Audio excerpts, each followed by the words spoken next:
Let me ask you something. How many times have you told yourself that you were being smart with your money? How many times have you looked at something you bought, something you spent hundreds or thousands of dollars on, and convinced yourself it was a financial decision, not a lifestyle decision? How many times have you used the word investment to justify spending money on something that has absolutely nothing to do with building wealth?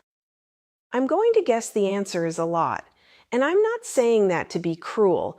I'm saying it because I've watched this exact pattern destroy the financial futures of millions of ordinary, hardworking Americans who genuinely believed they were doing the right thing. People who made decent money. People who weren't reckless. People who thought they understood how wealth worked. And they were wrong. Not because they were stupid, but because they were lied to. The financial lies you've been told aren't coming from some shadowy conspiracy. They're coming from industries that have a very specific financial interest in keeping you confused about the difference between spending and investing. They're coming from marketing departments with billion-dollar budgets whose entire job is to make you feel like a purchase is a smart decision. They're coming from social norms that glorify consumption and call it sophistication. And they're coming from well-meaning but financially illiterate friends and family members who've been telling you the same wrong things for generations. Today, I'm ripping that curtain back. I'm going to walk you through 5 specific things that the world has convinced you are investments, but are absolutely, categorically not. And by the time I'm done, you're either going to be furious or you're going to be free. Maybe both. But before we get into it, I need you to do one thing. If you're serious about your financial life, if you're tired of feeling like wealth is always just out of reach no matter how hard you work, then hit that subscribe button right now. Because what we do here is cut through the noise, cut through the marketing, cut through the comfortable lies, and tell you the truth about money, even when the truth is uncomfortable, especially when the truth is uncomfortable. That's the only way this works. Now let's get into it. I want you to think about someone you know. Maybe it's a family member, maybe it's a coworker, maybe it's you. Someone who has a collection, baseball cards, vintage comic books, fine wine bottles lined up in a special cooler, rare whiskey, sneakers kept in original boxes, Funko Pops still in their packaging, art prints from emerging artists, stamps, coins, whatever it is. And this person, when you ask them about their finances, points to that collection and says, "Oh, I'm invested in collectibles. It's an alternative asset class." I want you to hear me clearly on this one. That is not an investment. That is an expensive hobby wrapped in the language of finance. Now, before you send me angry messages, let me acknowledge the exceptions because they exist. Yes, there are people who have made real money on collectibles. A first edition copy of Action Comics #1, the first appearance of Superman, sold for over $3 million. A 1952 Topps Mickey Mantle baseball card sold for over $12 million. A bottle of 1945 Romanée Conti wine once sold for over $500,000 at auction. Yes, these things happen. And they make the news precisely because they're extraordinary exceptions. Here's what doesn't make the news. The hundreds of thousands of collectors who bought rare items at peak prices and watched the market completely evaporate. The Beanie Baby phenomenon of the late 1990s, where people were buying these little stuffed animals for hundreds of dollars, storing them in protective cases, convinced they were sitting on a gold mine. Do you know what a Beanie Baby is worth today? Almost nothing. The comic book market collapsed in the early 1990s after a speculative bubble made investors realize that artificially printing rare editions wasn't actually rare at all. The sports card market has gone through multiple boom and bust cycles, and most people who bought cards as investments at peak prices have lost the majority of their money. And here's the fundamental problem with collectibles as an investment. They are completely illiquid. An illiquid asset is something you can't easily convert to cash when you need it.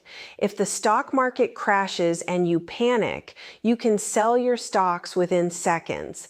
If you need cash and all your money is tied up in a wine collection, you have to find a specialized buyer, pay auction house fees, wait weeks or months for the transaction, and hope the market hasn't shifted by then. Your wine collection cannot pay your mortgage. It cannot pay for your kids' college. It cannot fund your retirement unless you can find someone willing to buy it at the price you need. The markets for these items are also incredibly thin and opaque. When you buy a stock, you know exactly what price everyone else paid because it's a public market with transparent pricing.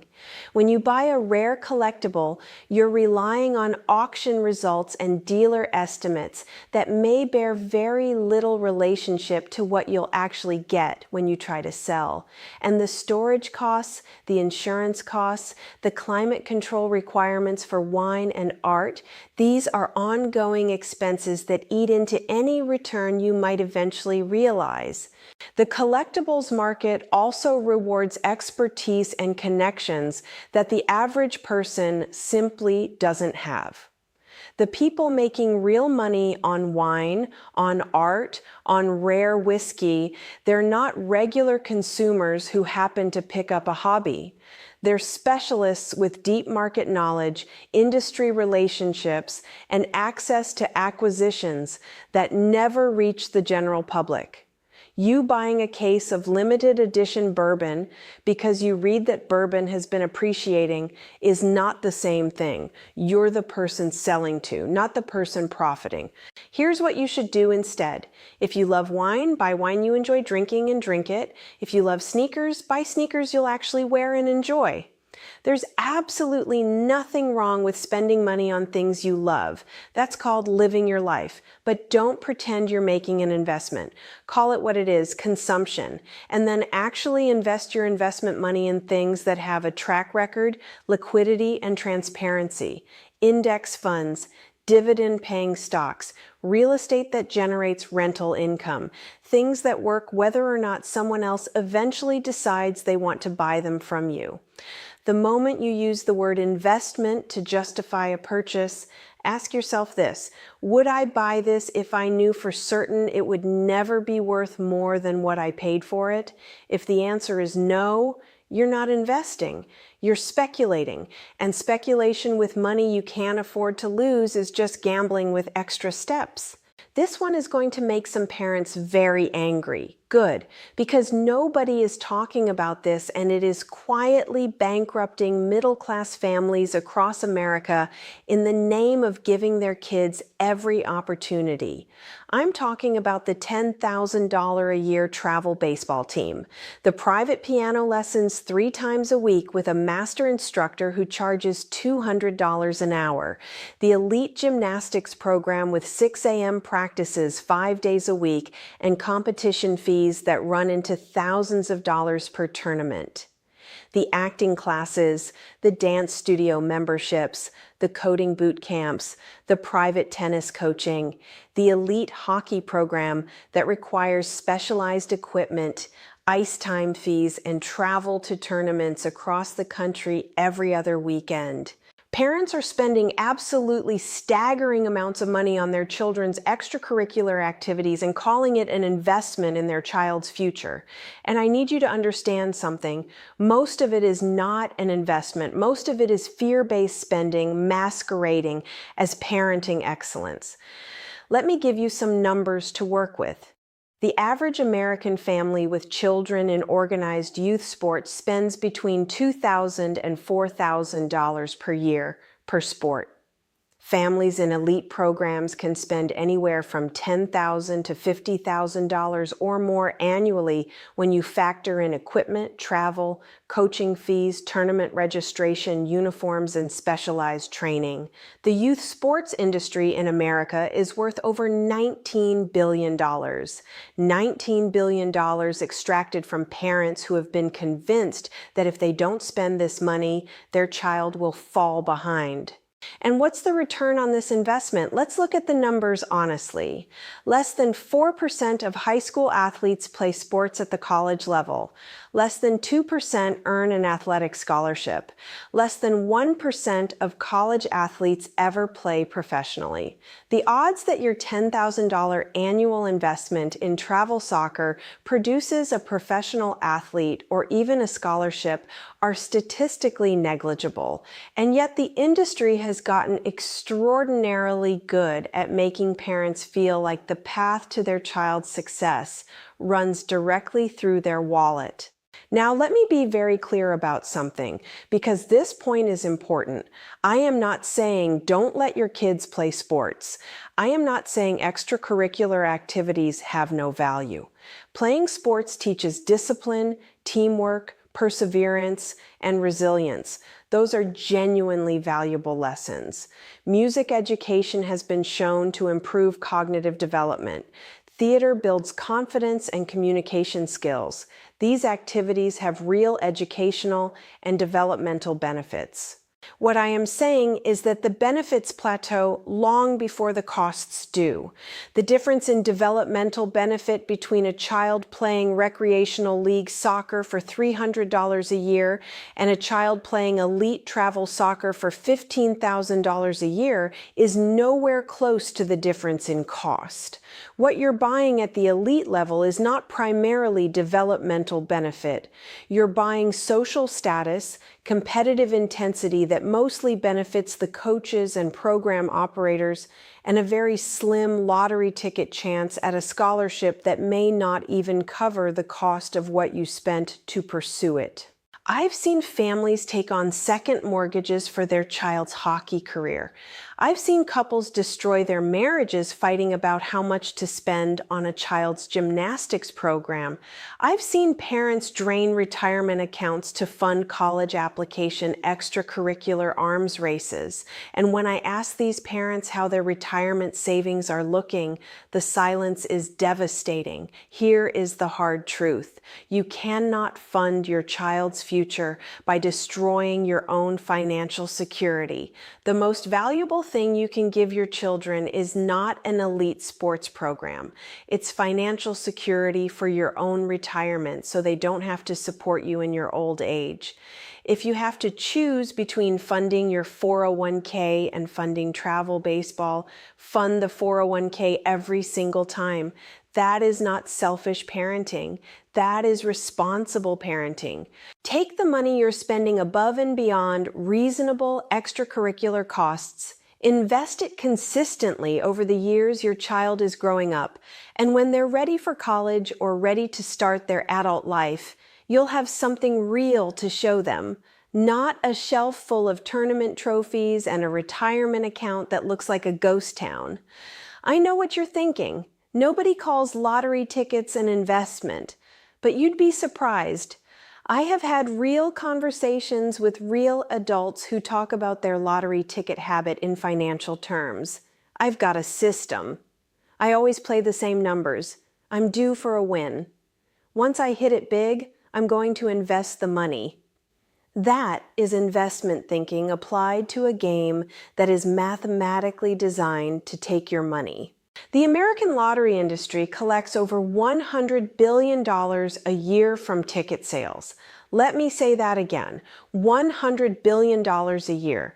And the people buying those tickets are not, statistically speaking, the wealthy. Research consistently shows that lower income households spend a higher percentage of their income on lottery tickets than higher income households. The lottery has been called a regressive tax because it disproportionately takes money from the people who can least afford to lose it. Here's the math that the lottery industry would prefer you not think about too clearly. When you buy a lottery ticket, you are receiving on average about 50 cents of expected value for every dollar you spend. That means, on average, for every dollar you put into lottery tickets, you will get back 50 cents. Not 50 cents today, because most of the time you get back nothing.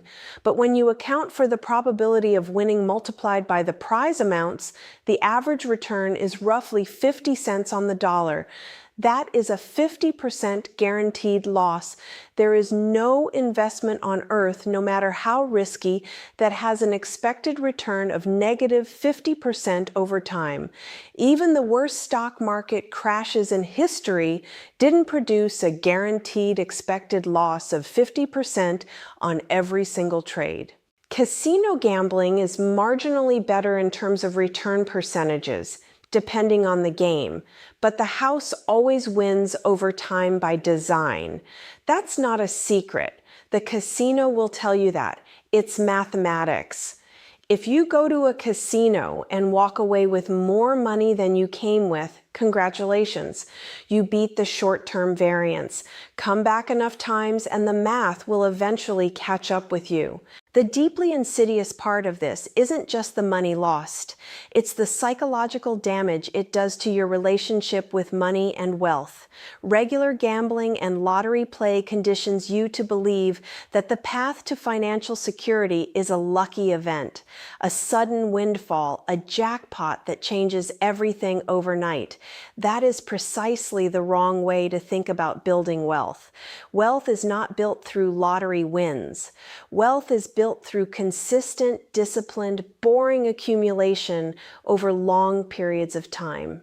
Every dollar you spend on lottery tickets is not just a dollar lost. It's a dollar that's reinforcing exactly the wrong mental model about how money actually works. I want you to run this calculation.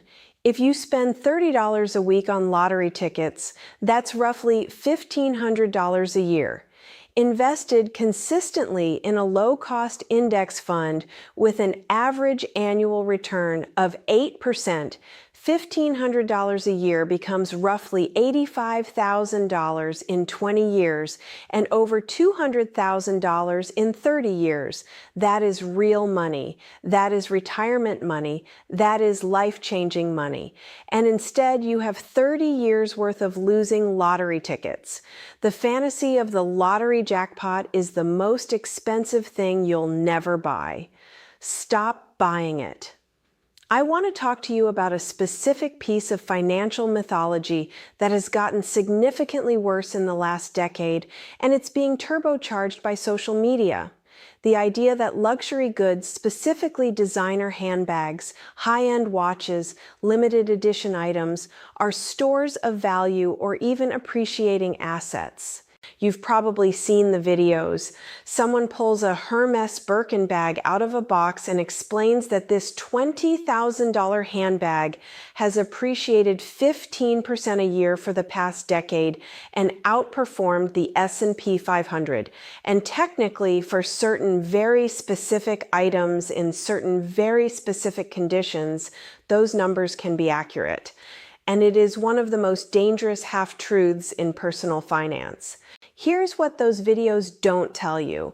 The Birkin bags that have appreciated dramatically are not the bags you can walk into a store and buy.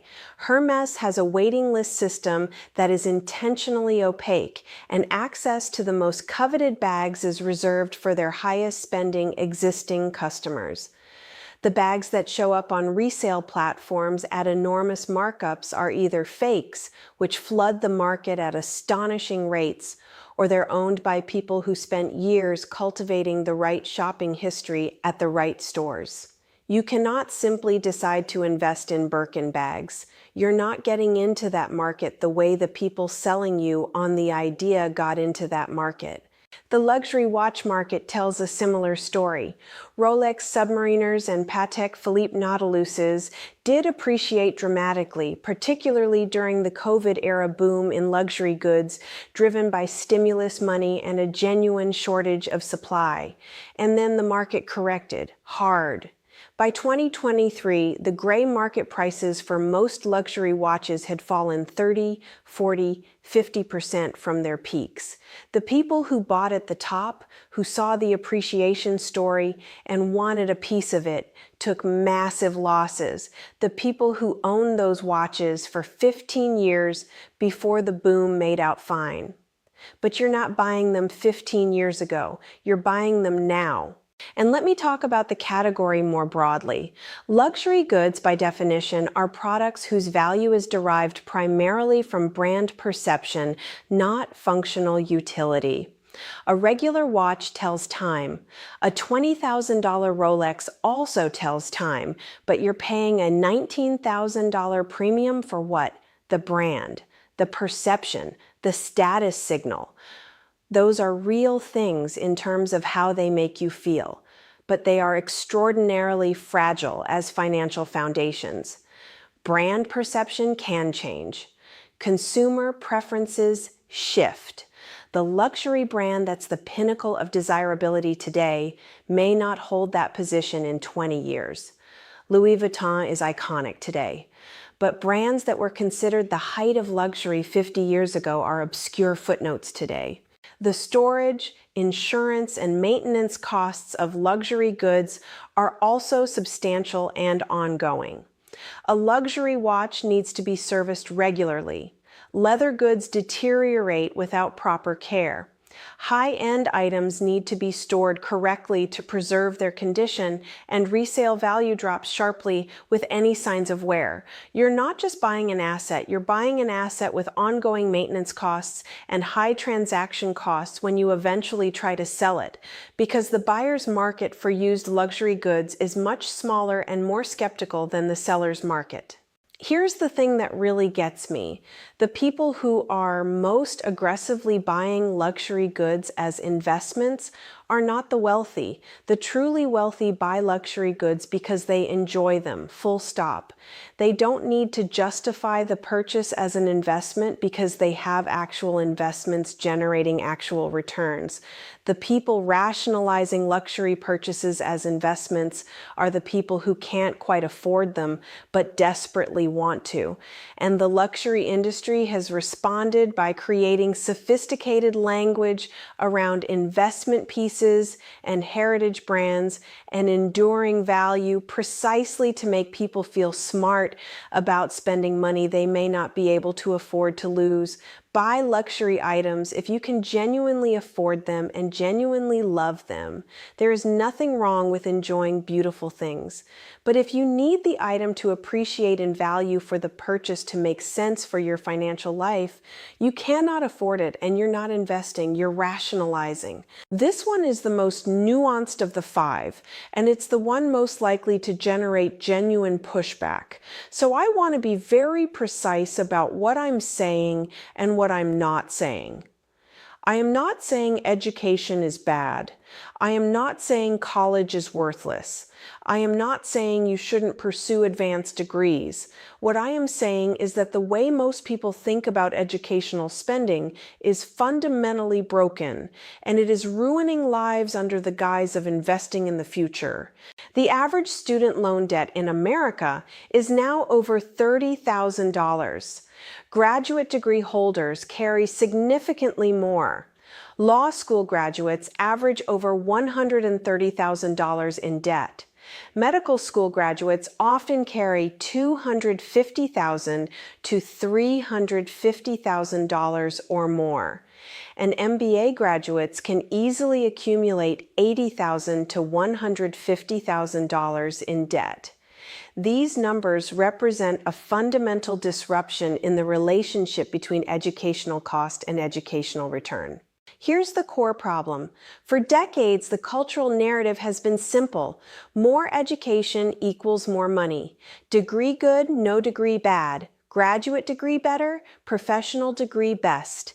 And there was a period in American economic history where that was broadly true and the math worked. You could borrow $20,000 for a four-year degree, graduate into a job market where that degree was rare and highly valued, and pay off your loans within a few years while building genuine wealth. That world no longer exists for most people. The college premium, the extra earning power that comes from having a degree, has been eroded by two simultaneous forces. First, the enormous increase in the cost of education over the past 40 years, which has risen at roughly 4 times the rate of inflation. Second, the enormous increase in the number of people holding college degrees, which has reduced the scarcity value of the credential. Degrees that used to be uncommon and therefore highly valuable are now common, which means they're no longer sufficient to distinguish you in most job markets. So you need graduate degrees to stand out, which cost more money, to gain an edge that is also being eroded by increasing rates of graduate degree completion. I want to be precise about where the real problem lies. A computer science degree from a strong school with a clear career path ahead of it is still an excellent investment. An engineering degree, a nursing degree, specific technical credentials that map directly to specific in-demand careers with clear salary trajectories. These still make financial sense if pursued intelligently. What doesn't make financial sense is borrowing $200,000 to get a master's degree in a field where the median salary is $40,000 a year. That is not an investment. That is a financial catastrophe with a diploma attached. What doesn't make financial sense is pursuing a third degree because you're not sure what you want to do, and staying in school feels safer than the uncertainty of the job market. What doesn't make financial sense is paying private university tuition rates for a degree that has the same labor market value as the same degree from a state school at a third of the price. The education industry has been extraordinarily successful at making the act of continuing to spend on education feel like the responsible, future-focused, financially prudent decision. You're investing in yourself. You're expanding your human capital. These statements are not wrong in the abstract, but they are used to justify specific spending decisions that the actual math simply does not support. Here is how you should think about educational spending. Calculate your expected return. Look at the median starting salary for the specific career you're pursuing. Calculate how long it would take to pay off the specific debt you'd take on given that salary while maintaining a reasonable standard of living and building some savings. If that calculation produces a number longer than 5 to 7 years, you need to seriously reconsider either the program or how you're financing it, or both. A degree that takes 20 years to pay off is not an investment. It's a 30-year mortgage on a credential. And consider the opportunity cost, which is the hidden cost that nobody in the higher education industry wants you to think about. Every year you spend in school is a year you're not earning. Every dollar you spend on tuition is a dollar not invested. If you're 25 years old and choosing between a 2-year master's program that costs $80,000 and immediately entering the workforce at $50,000 a year, the real cost of that master's degree is not just $80,000. It's $80,000 in tuition plus 2 years of foregone salary plus 2 years of foregone investment returns plus 2 additional years before you hit peak earning years. When you add all of that up, you may be looking at $250,000 or more in total opportunity cost for a credential that raises your starting salary by $15,000 a year. Do the math. Always do the math. And don't let anyone make you feel irresponsible for doing the math. The people who benefit from you not doing the math are the institutions charging you for education. The person who benefits from you doing the math is you. Here's what these 5 fake investments have in common. Every single one of them has been wrapped in language designed to make spending feel like prudence. Collectibles aren't impulse purchases, they're alternative assets. Children's activities aren't lifestyle inflation, they're investing in the next generation. Lottery tickets aren't just gambling, they're a chance at financial freedom. Luxury goods aren't status symbols, they're stores of value. Unnecessary degrees aren't just expensive, they're investing in yourself. The language of investment has been weaponized against you. It's been used by industries with billion-dollar marketing budgets to take the guilt out of spending and put the pride in. Because when you believe you're investing, you feel smart. You feel responsible. You feel like you're winning. And when you feel like you're winning, you open your wallet much more readily than when you feel like you're just spending money. The wealthy people I know, genuinely wealthy people who have built real financial security over their lifetimes, they are absolutely ruthless about this distinction. They refuse to use the word investment loosely. They apply it only to things that have a measurable, trackable, historically grounded return. Things that generate cash flow, things that appreciate based on fundamental economic forces rather than cultural fashion, things that are liquid enough to actually deploy when needed, things whose returns aren't dependent on finding someone else willing to pay more than you did based on a feeling.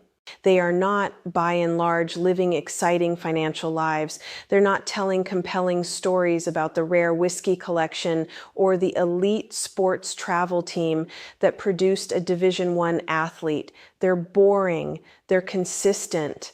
They put money into their retirement accounts every single month. They buy low-cost index funds. They reinvest dividends. They let time and compounding do the heavy lifting. And they are wealthy, not despite the boringness, but because of it. Here's the test I want you to apply to every financial decision going forward, not just the big ones, every single one. Ask yourself, am I buying this because it will make me wealthier, or am I buying this because it makes me feel like I'm being smart about wealth?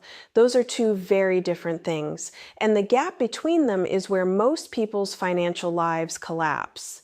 You're allowed to spend money on things you enjoy. You're allowed to have hobbies, buy things that bring you pleasure, support your children's passions, pursue education that matters to you. None of that is wrong. What's wrong is lying to yourself about what those decisions are, call them what they are, living expenses, lifestyle choices, things that make your life richer in ways that have nothing to do with money. That's fine. That's human. That's good, but don't raid your retirement to fund them. Don't neglect your actual investment accounts to fund them.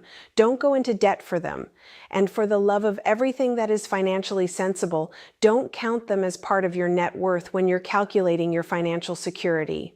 Your actual investment portfolio, your diversified, liquid, regularly rebalanced, boring collection of index funds and dividend-paying assets, that is your financial security. Not your wine rack, not your kid's trophy case, not your Rolex, not your lottery ticket collection, not your MBA from a school that costs twice as much as the education is worth. Your actual investments. Get serious about the difference. It might be the most financially important thing you ever do. I know I've spent a lot of time telling you what not to do. So let me be equally specific about what to do instead, because criticism without direction is just noise. First thing, open your brokerage account today, not tomorrow, today. If you don't have one, open one. The barriers to entry for real investing have never been lower in human history. You can open an account at Fidelity, Vanguard, Schwab, or half a dozen other reputable platforms in 15 minutes with no minimum balance. No excuse. Second thing, set up an automatic monthly contribution, even if it's small. The number one thing that separates people who build wealth from people who don't isn't the size of their contribution, it's consistency. $25 a month invested consistently is worth more in 20 years than $500 invested sporadically when you remember to do it. Automate it so it happens before you have a chance to spend the money on something else. Third thing, Put that money in a low-cost total market index fund, not individual stocks, not the hot sector your brother-in-law told you about, not a fund that promises to outperform the market through active management, a simple, boring, low-cost total market index fund. Over any 30-year period in modern American market history, this strategy has produced remarkable results with minimal effort and minimal fees. Stop trying to be clever with money. Clever is expensive. Boring is rich. Fourth thing, if your employer offers a 401k with any kind of matching contribution, maximize that match before you do anything else. That match is an immediate 100% return on your contribution. There is no investment anywhere that beats a guaranteed 100% return. Not wine, not watches, not lottery tickets, not any of the fake investments we've talked about today. Fifth thing, every time you're about to make a purchase you're calling an investment, run the actual numbers. Calculate the expected return. Calculate the liquidity risk. Calculate the transaction costs of eventually converting it back to cash. Calculate what that same money would produce in a boring index fund over the same time horizon. Do that calculation honestly. Most of the time, the truth will be uncomfortable. Let it be uncomfortable. Discomfort is how you get better. Here's what I need you to take away from everything I've said today. The wealth gap in America is not primarily driven by differences in income. It's driven by differences in financial decision-making, specifically by the difference between people who have a clear, honest understanding of what an investment actually is and people who've been fed a comfortable story that lets them feel financially responsible while actually bleeding money on things that will never build wealth. You've been lied to, not maliciously in most cases, but systematically, by industries that profit from your confusion, by cultural narratives that glorify spending dressed up as investing, by the very human desire to feel smart and responsible about your choices rather than facing the harder truth that real wealth building is profoundly unsexy. The unsexy truth is this: index funds, consistent contributions, time, that's it. That is 90% of the wealth building equation for the average person. Everything else, the collectibles, the elite youth sports, the lottery, the luxury goods, the credential accumulation for its own sake, that's noise. Sometimes expensive, life-disrupting, retirement-threatening noise. You can hear the truth or you can keep buying comfortable lies. One of those choices leads to financial freedom. The other leads to working until you can't anymore and hoping someone takes care of you. Choose the truth. It's harder. It's worth it. Every time. Now, if this video cut through the noise for you, if you heard something today that you needed to hear, I need you to take action right now. Hit the like button. Tell the algorithm this kind of content matters. Leave a comment and tell me which of these 5 fake investments you've been guilty of calling something it wasn't. No judgment. We've all done it. The difference is what you do after you know better. And subscribe. Join this community. We're building something here, a group of people who are done being fooled, done making excuses, done letting comfortable lies cost them their financial future. We're going to keep telling you the truth, the hard version, the one that actually leads somewhere. Your money doesn't care how good your intentions are. It doesn't care how smart you are. It doesn't care how hard you work. It only responds to decisions. Make better decisions. Stop calling expenses investments. Start actually investing. That's how you build wealth. That's how you get free. Now go do it.